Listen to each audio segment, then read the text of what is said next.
చెప్తే తప్పకుండా వాళ్ళని ఢిల్లీకి పంపండి, ఆ ఢిల్లీలో ఈ విషయాన్ని పరిశీలి చేసి ఫోన్ చేసి చెప్పడం జరిగింది. అక్కడ ఆ ప్రయత్నం జరుగుతుంటుంది. మొన్ననే తమ్ముడు కూడా నాకు ఎస్సీ కమిషన్ దగ్గర తమ్ముడు కలిశాడు. కొంచెం యాక్టివ్గా ఆంధ్రప్రదేశ్ లో ఒక యువ నాయకుడిగా, మన పేడబొడగంగా వర్గంలో ఒక సమర్థవంత నాయకుడిగా అక్కడ బాగా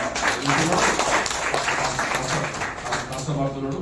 తమ్ముడు కూడా మేము ఇద్దరం కలిసి మొన్న ఎస్సీ కమిషన్ జవహర్ దగ్గర కలుసుకొని ఇద్దరం కలిసి ఎస్సీ కమిషన్ కు మెమోరాండం ఇచ్చాం. తొందరగా సమస్య పరిష్కారం కావాలని. అంటే మనం అనుకున్న రోజే పరిష్కారం కాకపోయినా పరిష్కారం అయ్యేంత వరకు రాజీ లేకుండా మనం ప్రయత్నం చేయాల్సిందే. మనం 94లో ఎంఆర్పీఎస్ ఉద్యమం మొదలు పెట్టినాం, వర్గీకరణ గురించి అనుకున్నాం.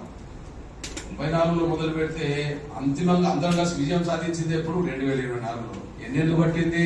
30 ఏళ్ళు పట్టింది. అంటే 30 ఏళ్ళు పట్టిన రాజులేని యుద్ధం చేశామే తప్ప వెనుకగా అయితే పోలేదు కదా. రాజులేని యుద్ధం చేశాం, అంతిమంగా ఫలితం అందరికీ సాధించడం. అంటే అనుకున్న రోజే సాధించకపోవచ్చు, కానీ అది సాధించడం మీదనే దృష్టి పెట్టి పనిచేస్తే ఎప్పటికైనా సాధిస్తాం.